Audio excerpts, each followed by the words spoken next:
सो दोस्तों welcome to money stocks. इस video के अंदर हम लोग बात करेंगे बजाज फाइनेंस के बारे में as well as multiple stocks के बारे में भी हम लोग बात करेंगे। लेकिन सबसे पहले हम लोग बात करने वाले हैं बजाज फाइनेंस के अंदर। तो बेसिकली अगर आप आज के दिन का मार्केट अगर आप दोस्तों ऑब्जर्व करेंगे तो हमें मार्केट के अंदर तो पॉजिटिविटी के ही अंदर दोस्तों आपको रैली नजर आई। लेकिन बहुत सारे लोगों ने ऑब्जर्व किया होगा कि मार्केट के अंदर तो तेजी है लेकिन पोर्टफोलियो के अंदर गिरावट हो रही है। और इस पोर्टफोलियो के अंदर हमारे पास बजाज फाइनेंस है और बजाज फाइनेंस के अंदर ऑलमोस्ट हमें 2% की गिरावट 2% से ज़्यादा की ही हमें बजाज फाइनेंस के अंदर गिरावट आपको देखने को मिली। अब इस गिरावट अगर कोई भी कंपनी के अंदर होती है तो कोई ना कोई ज़रूर हमें खबर ज़रूर होती है। तो बजाज फाइनेंस के अंदर हमें ज़रूर दोस्तों अपडेट्स निकल के आ चुकी है। करंट बेसिस के ऊपर अगर आप देखोगे आज के दिन 6,000 रुपीज़ के आसपास क्लोजिंग हमें बजाज फाइनेंस के अंदर नजर आ चुकी है। तो बेसिकली कंपनी NBFC सेगमेंट से कंपनी बिलोंग करती है। अगर आप बजाज फाइनेंस के पिछले एक सालों का अगर आप परफॉर्मेंस देखोगे तो 22% की गिरावट के ही अंदर हमें करंट बेसिस के ऊपर पिछले एक सालों में हमें बजाज फाइनेंस दोस्तों गिरावट के अंदर मिल रहा है। लेकिन अगर आप यहाँ दोस्तों एक चीज़ अगर आप ऑब्जर्व करेंगे, जब भी कंपनी ऐसे लेवल्स के आसपास फिर आती है बाद में दोस्तों जरूर हमें कंपनी के अंदर हमें जरूर दोस्तों आने वाले समय के अंदर हमें रिकवरी हो जाती है। तो क्यों हमें बजाज फाइनेंस के अंदर गिरावट आई? अगर आप दोस्तों यहाँ देखोगे तो रिलायंस के ही वजह से बजाज फाइनेंस के अंदर हमें पैनिक लेवल देखने को मिली है। अब इसके पीछे का रीजन क्या है? अगर दोस्तों मैं कहूँ कि अगर कोई भी कंपनी का सेम कॉम्पिटिटर अगर आता है, अगर कंपनी जो बिजनेस करते हैं उस बिजनेस का सेम अगर बिजनेस यहाँ खड़ा रहता है तो जो पहले कंपनी जो काम करते हैं उस कंपनी के ऊपर स्लाइटली नेगेटिविटी के ही अंदर दोस्तों इंपैक्ट नजर आएगा।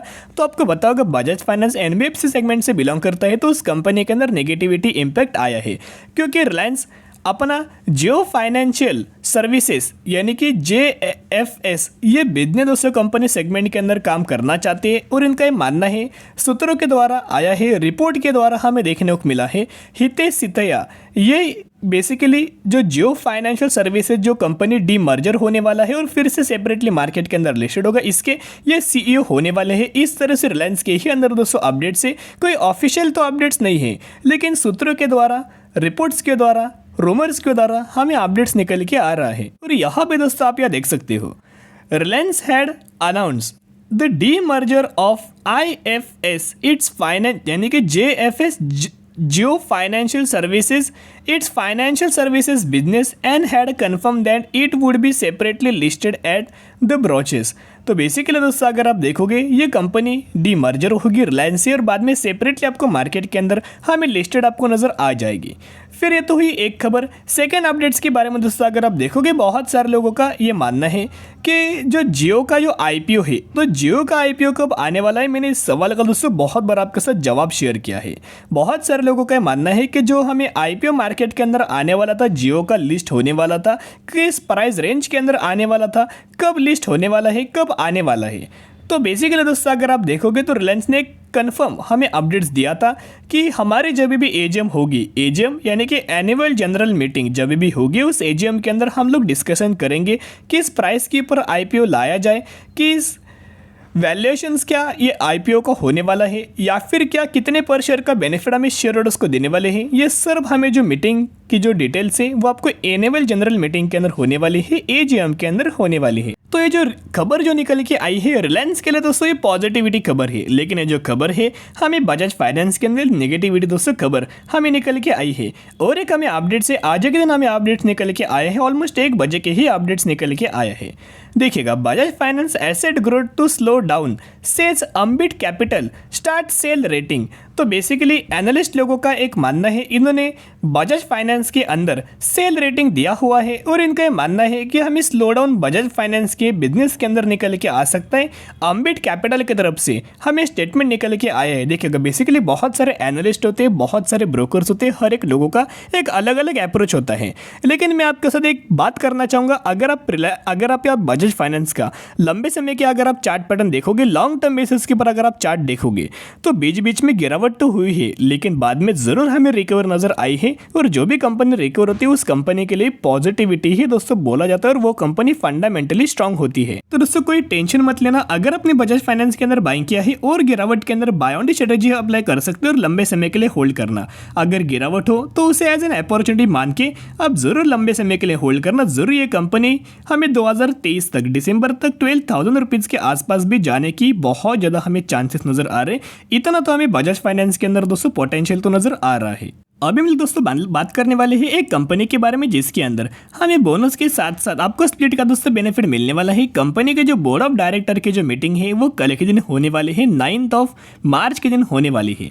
तो कौन सी कंपनी है, हम लोग बात करें IFL एंटरप्राइजेस लिमिटेड के बारे में। तो बेसिकली इसी कंपनी के अंदर हमें बोनस के साथ साथ स्प्लिट का आपको बेनिफिट मिलने वाला है। प्राइस अगर आप देखोगे 154 रुपीज़ के ऊपर एक कंपनी ट्रेड कर रही है। मार्केट कैप भी अगर आप इस कंपनी का देखोगे तो ऑलमोस्ट 280 करोड़ का मार्केट कैप है। लेकिन एक रिक्वेस्ट करूंगी, ये कंपनी बिल्कुल भी फंडामेंटल दोस्तों स्ट्रांग नहीं है। तो एक एग्जांपल के तौर पे दोस्तों हम लोग बात करेंगे मैक्सिमम के चार्ट पैटर्न्स के बारे में। इसी कंपनी के अंदर बोनस के साथ साथ स्प्लिट का आपको कल के दिन हमें मीटिंग होने वाला है और बोर्ड ऑफ डायरेक्टर्स के दोस्तों डिस्कशन करने वाले हैं। तो अगर आप इस कंपनी का मैक्सिमम का परफॉर्मेंस देखोगे 2017 में मार्केट के अंदर आई है। जब से कंपनी मार्केट के अंदर आई है तब से हमें कंपनी के अंदर लगातार आपको तेजी है। अगर आप रिटर्न प्रोफाइल देखोगे 2100% का रिटर्न शेयर होल्डर्स को कंपनी ने बना के दिया है। तो बेसिकली अगर चार्ट पैटर्न के हिसाब से अगर आप देखेंगे तो लोग इससे समझेंगे कि कंपनी बहुत ज़्यादा हमें फंडामेंटली स्ट्रांग है, लेकिन ऐसी बात बिल्कुल भी नहीं है। सबसे पहला पॉइंट, ये कंपनी नेगेटिविटी के अंदर पैरामीटर से, सेल्स के अंदर पैरामीटर्स देखना, सेल्स भी नेगेटिव है, नेट प्रॉफिट्स भी नेगेटिव है, ऑपरेटिंग प्रॉफिट्स भी नेगेटिव है, अर्निंग पर शेयर भी नेगेटिव है। जितने भी पैरामीटर्स है हर एक पैरामीटर्स नेगेटिव है। एज वेल एज अगर आप यहाँ शेयर होल्डिंग पैटर्न्स के अंदर देखोगे तो शेयर होल्डिंग पैटर्न्स के अंदर प्रमोटर्स की जो होल्डिंग है ऑलमोस्ट सिर्फ और सिर्फ 1% है, और अगर आप पब्लिक की होल्डिंग देखोगे 98% है। तो जितने भी प्रमोटर्स इस कंपनी के अंदर थे वो हर एक प्रमोटर्स निकल चुके, इन्होंने एग्जिट स्टेक कर चुका है, और जो स्टेक इन्होंने प्रमोटर्स ने पूरा स्टेक एग्जिट किया है वही पूरा स्टेक हमें बेसिकली पब्लिक ने बाइंग किया है। तो कंपनी के अंदर दोस्तों कोई भी दम नहीं है, कोई भी पोटेंशियल नहीं है, सिर्फ इस कंपनी के अंदर ऑपरेटर लोग प्रेजेंट है। तो बेसिकली इस कंपनी को इग्नोर करके ही चल सकते हो। अभी हम लोग बात करेंगे अदानी विल्मर के बारे में। अदानी विल्मर अभी भी कंपनी के ऊपर 5% का अपर सर्किट लग चुका है। तो सर्किट लगा इसके ऊपर दोस्तों कोई अपडेट्स तो नहीं है, लेकिन बेसिकली कंपनी फंडामेंटली स्ट्रांग है। मैंने पहले भी आपके साथ शेयर किया था 461 रुपीज़ के ऊपर आज के दिन हमें क्लोजिंग निकल के आ चुकी है। बेसिकली कंपनी FMCG सेगमेंट से कंपनी बिलोंग करती है, एडिबल ऑयल सेगमेंट से ही कंपनी दोस्तों बिलोंग करती है।